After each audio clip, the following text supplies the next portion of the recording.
जिस भी प्रदेश के अंदर हमारा चुनाव होता है तो हम सिर्फ हम चुनाव नहीं लड़ते हैं, हम देश की मीडिया से भी लड़ते हैं, हम उस तंत्र से भी लड़ते हैं, हम सीबीआई, ईडी, तमाम चुनाव आयोग, हम सबसे हमारी लड़ाई होती है। तो ये लड़ाई आसान नहीं है। कांग्रेस का एक एक कार्यकर्ता जो कि मजबूती से जमीन पर लड़ रहा था, अगर शायद इस नतीजे के बाद हो सकता है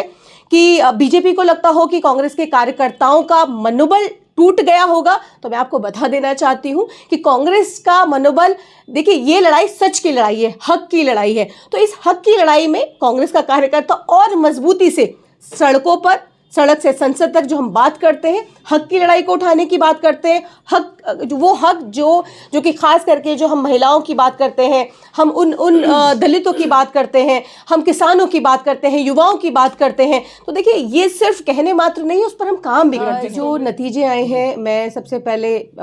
ये कहूँगी कि जिस तरीके के बिहार के नतीजे हमें देखने को मिले हैं, देखिए ये पूरी तरीके से हम जैसे पहले भी कह रहे थे और अब भी हम यही बात कह रहे हैं कि ये वोट चोरी जो है और ये खास करके ये लोकतंत्र की लूट है, ये सत्ता के दम पर, ये प्रशासन के दम पर, ये जिस तरीके से वोट चोरी हुई है वो सबके सामने है। और जो नतीजे हैं वो मैं समझती हूँ कि वो अस्वीकार्य हैं और मुझे लगता है कि पार्टी को भी इस तरीके के जो चौंकाने वाले परिणाम आए हैं इसको स्वीकार नहीं करना चाहिए। क्योंकि हम पहले से कह रहे हैं, राहुल गांधी जी पहले से कह रहे हैं कि ये जो वोट चोरी का जो ये मामला है, क्योंकि अगर जनता का फैसला होता तो हम खुशी खुशी मानते, लेकिन ये जनता का फैसला नहीं है, ये सत्ता के दम पर, ये प्रशासन के दम पर। आपने देखा कि किस तरीके से बिहार के अंदर 10-10 हज़ार रुपए लोगों के अकाउंट में डाले गए, पर बाकायदा पर्चा बना करके, किट बना करके उसके अंदर पैसे डाल करके लोग घर घर पहुंचाए गए। तो ये कहाँ पर आप इसको कैसे कह सकते हैं कि लोकतंत्र की ये लूट नहीं है? तो जाहिर है ये पूरी तरीके से वोट चोरी है जो कि हम कह रहे थे, और जो नतीजे आए हैं वो बेहद चौंकाने वाले हैं। ये लोकतंत्र को कहीं ना कहीं ये एक ठेस पहुंचाने की कोशिश है, लोकतंत्र को ख़त्म करने की जो कोशिश हुई है, ये हम पहले भी कह रहे थे और अब भी इस बात को कह रहे हैं और इस पर हम अटल भी हैं। तो आपको लगता है कि धांधली हुई, आप इस बात को मानते हैं? नहीं, बिल्कुल हुई है। आप देखिए कि 10-10 हज़ार रुपये लोगों के अकाउंट में डाले गए हैं। तो बताइए कि जब स्मार्टफोन दिए जाते थे, जब लैपटॉप दिए जाते थे, या और जब लोगों को ये मैनिफेस्टो में ये सब दिया जाता था, तो ये कहा जाता था कि नहीं ये तो रेवड़ी बांटी जा रही है। लेकिन यहाँ पर खुले तौर पर जब लोगों को अकाउंट के अंदर 10-10 हज़ार रुपये दिए गए,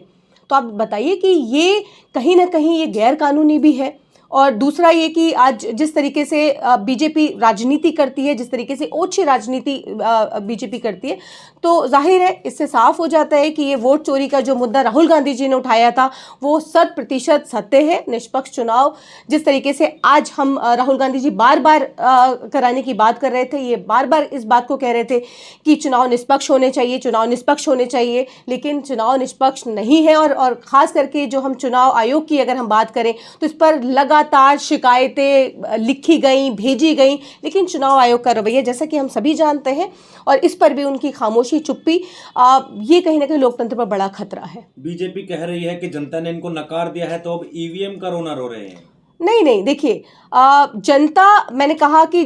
जनता अगर फैसला करती, जनता का जो भी फैसला होता वो माननीय होना चाहिए कि अगर जनता वोट करती। लेकिन आप देखिए कि लोग खुले तौर पर इस बात को कह रहे हैं, और आज जब हम आप सभी पत्रकार भी इस बात को जानते हैं कि देश की मीडिया किस तरीके का भ्रम फैलाने का काम करती है। और उस पूरे आप देखिए कि पूरे चुनाव के अंदर अगर आप एक चीज़ को देखेंगे, जब वोट चोरी की बात हम कर रहे थे और बार बार राहुल गांधी जी वोट चोरी के बाकायदा स्क्रीन लगा करके ये बात लोगों तक पहुंचाने का काम कर रहे थे, तो देश की जो बड़ी मीडिया है वो उसको कहीं ना कहीं नहीं दिखा रही थी, और दिखा रही थी तो किस तरीके से उसके अगेंस्ट किस तरीके का भ्रम फैलाने का काम कर रही थी। तो देखिए हम अपना जो हमारा मैनिफेस्टो था, जो हम महंगाई, बेरोजगारी, हम महिला सुरक्षा की बात करना, नौकरियों की बात करना, युवाओं की बात करना जो हम कर रहे थे, तो देखिए कहीं ना कहीं वो वक्त का अभाव होने की वजह से वो कहीं ना कहीं जनता तक वो अपनी शायद बात डिलीवर करने में हम शायद वो कमी रही। और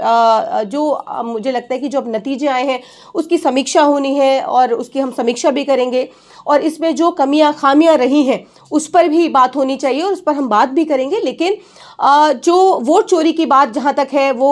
हम बार बार इस बात को कह रहे हैं कि देखिए ये इस तरीके से आप सोशल मीडिया उठा करके देखिए, सोशल मीडिया पर जो देश की मीडिया जिस तरीके से पूरी तरीके से बीजेपी के एक फेवर में, क्योंकि देखिए विपक्ष को अगर आप खत्म कर देंगे, विपक्ष की आवाज जनता की आवाज होती है, अगर विपक्ष को के साथ अगर देश की मीडिया अगर सिर्फ विपक्ष से सवाल करेगी, विपक्ष के अगेंस्ट अगर काम करेगी, तो जाहिर सी बात है फिर तो सारी देश की हम, क्योंकि हमारा चुनाव जब जिस भी प्रदेश के अंदर हमारा चुनाव होता है तो हम सिर्फ हम चुनाव नहीं लड़ते हैं, हम देश की मीडिया से भी लड़ते हैं, हम उस तंत्र से भी लड़ते हैं, हम सीबीआई, ईडी, तमाम चुनाव आयोग, हम सबसे हमारी लड़ाई होती है। तो ये लड़ाई आसान नहीं है। कांग्रेस का एक एक कार्यकर्ता जो कि मजबूती से जमीन पर लड़ रहा था, अगर शायद इस नतीजे के बाद हो सकता है कि बीजेपी को लगता हो कि कांग्रेस के कार्यकर्ताओं का मनोबल टूट गया होगा, तो मैं आपको बता देना चाहती हूं कि कांग्रेस का मनोबल, देखिए ये लड़ाई सच की लड़ाई है, हक की लड़ाई है। तो इस हक की लड़ाई में कांग्रेस का कार्यकर्ता और मजबूती से सड़कों पर, सड़क से संसद तक जो हम बात करते हैं, हक की लड़ाई को उठाने की बात करते हैं, वो हक जो कि खास करके जो हम महिलाओं की बात करते हैं, हम उन दलितों की बात करते हैं, हम किसानों की बात करते हैं, युवाओं की बात करते हैं। तो देखिए ये सिर्फ कहने मात्र नहीं है, उस पर हम काम भी करते हैं। जिस कांग्रेस की आप बात कर रहे हैं वो तो बिहार में बिल्कुल सुपड़ा साफ खत्म हो गई एक तरीके से। देखिए आज नतीजे चाहे जो भी हो, लेकिन ये लड़ाई और मजबूत हो गई है। ये लड़ाई क्योंकि ये ऐसी लड़ाई है क्योंकि आज आप देखिए कि जिस तंत्र के खिलाफ हम लड़ रहे थे, क्योंकि महंगाई, बेरोजगारी बिहार के अंदर सबको पता है, मुद्दों की राजनीति बीजेपी नहीं करती है। आज बीजेपी किसके दम पर चुनाव लड़ती है, किन किन तंत्रों का इस्तेमाल करती है, ये हम सब जानते हैं। आप देश की मीडिया को अगर एक तरफ हटा दीजिए, उन तंत्रों को एक तरफ हटा दीजिए, फिर आप मुझे बताइए आप निष्पक्ष चुनाव कराते हैं ना? आप निष्पक्ष चुनाव नहीं कराते हैं। यही बात तो हम और क्या कह रहे थे, हम यही कह रहे थे कि आप मुद्दों की राजनीति करिए, मुद्दों की बात करिए। लेकिन आज नतीजे जो आए हैं वो हम स्वीकार करने को तैयार नहीं है, क्योंकि ये जनता का फैसला नहीं था। ये कहीं ना कहीं वोट चोरी जो लगातार कह रहे थे वो वोट चोरी ही है। लेकिन इस